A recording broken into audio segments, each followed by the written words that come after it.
मेरा नाम मुल्कीत सिंह है। मैं पंजाब के एक छोटे से गांव में रहता हूँ। मेरी उम्र 26 साल है। हमारे गांव में हमारी एक छोटी सी दुकान है। मेरी फैमिली में मम्मी, पापा, बड़े भाई और भाभी हैं।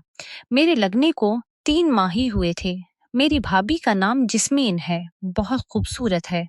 वो बहुत खूबसूरत है और इसका रंग दूध जैसा सफेद है। लगने के बाद भाई को अचानक दुबई जाना पड़ा काम के सिलसिले में। भाभी का वीजा नहीं बन सका था। भाई को जाना जरूरी था, इसलिए वो अकेले दुबई चले गए। उन्होंने भाभी से कहा था कि तुम कुछ दिन अपने वालिदैन के यहाँ रह लो, वीजा हो जाएगा तो मैं तुम्हें साथ ले जाऊंगा। पहले पहल भाभी ठीक ठाक रहें, फिर आहिस्ता आहिस्ता उन्हें तनाव होने लगा। नए नए शादी हुई थी और पति उन्हें अकेला छोड़कर चला गया था, तो उनका परेशान होना कुदरती बात थी। एक दिन की बात है, भाभी और मेरी माँ खाना बना रही थीं। अचानक भाभी को चक्कर आने लगे। मैंने जल्दी डॉक्टर को फोन किया और घर बुलवा लिया। डॉक्टर ने चेक किया तो कहा कि कोई मसला नहीं है, बस तनाव की वजह से ब्लड प्रेशर गिर रहा है और चक्कर आ रहे हैं। मैंने पूछा कि फिर क्या करें। डॉक्टर ने मशवरा दिया कि भाभी को खुश रखो। अगर वो उदास रहेंगी तो तनाव बढ़ेगा और सेहत पर असर पड़ेगा। उसके बाद मैंने भाभी की देखभाल शुरू कर दी। रोज उनके पास रहता, उनकी मदद करता और उन्हें खुश करने की कोशिश करता।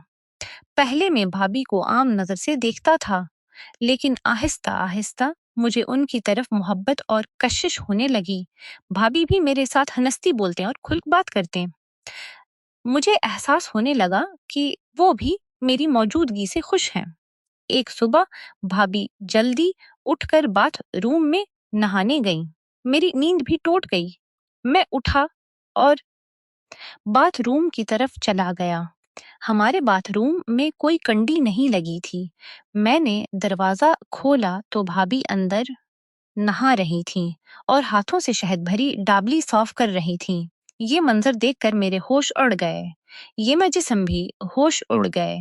सुबह के वक्त भाभी ये किया कर रही हैं। मेरा जिस्म भी जोश में आ गया। भाभी ने मुझे आते देखकर मुस्कुरा दी हैं। मैंने कहा, भाभी आप सुबह किया कर रही हैं। आपने मुझे बता दिया होता तो मैं आपका काम कर देता। भाभी बोले, देवर जी अभी तो देर नहीं हुई, आओ तुम मेरी पेट रगड़ दो। मैं उनके पास गया और मदद करने लगा। कुछ देर बाद मैंने पूछा, भाभी अगर आप चाहें तो मैं ये शहद भरी डाबली साफ कर दूं। उन्होंने कहा, देवर जी तुम अभी छोटे हो इस काम के लिए। मैंने कहा, एक दफा कोशिश करने दो। उन्होंने डाबली मुझे पकड़ा दी और कहा, ठीक है, अपनी मर्जी पूरी करो। मैंने आहिस्ता हाथों से डाबली के अंदर साफ करना शुरू किया। अंदर बहुत मीठी शहद थी। मैंने जुबान निकाल कर चखा तो मजा आ गया। वाकई बहुत मीठी थी। मैं उसे खाता रहा। भाभी कह रही थी कि अब ये शहद तुम्हारे लिए है, पेट भर के खा लो, तुम्हारा भाई तो अब दुबई चला गया है। मैं खा रहा था तो भाभी ने पूछा, किया मेरे लिए भी कुछ लाया है। मैंने कहा, हाँ भाभी, मेरे थैले में तुम्हारे लिए पंजाब की चॉकलेट है, हमारी कंपनी की है। जरा सब्र करो, मैं शहद खत्म करके देता हूँ। शहद खाने के बाद मैंने थैला खोला और चॉकलेट उन्हें दे दी। भाभी ने चॉकलेट को हाथ में लेकर उलट पलट कर देखा, एक्सपायरी डेट चेक की, फिर खाना शुरू कर दिया। जैसे जैसे वो खाती गई चॉकलेट उन्हें और मीठी लगती गई। फिर हमने चॉकलेट को शहद की डाबली में डालकर अच्छी तरह मिला दिया। मैंने पूछा, कैसा लग रहा है?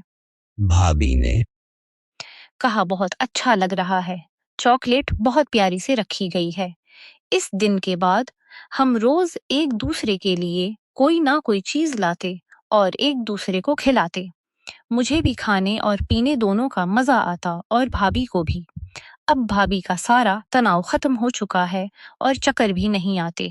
आगे किया हुआ ये जानने के लिए पार्ट 2 का इंतजार कीजिए और चैनल को सब्सक्राइब कर लीजिए ताकि अगली किस्त आप तक पहुंच सके।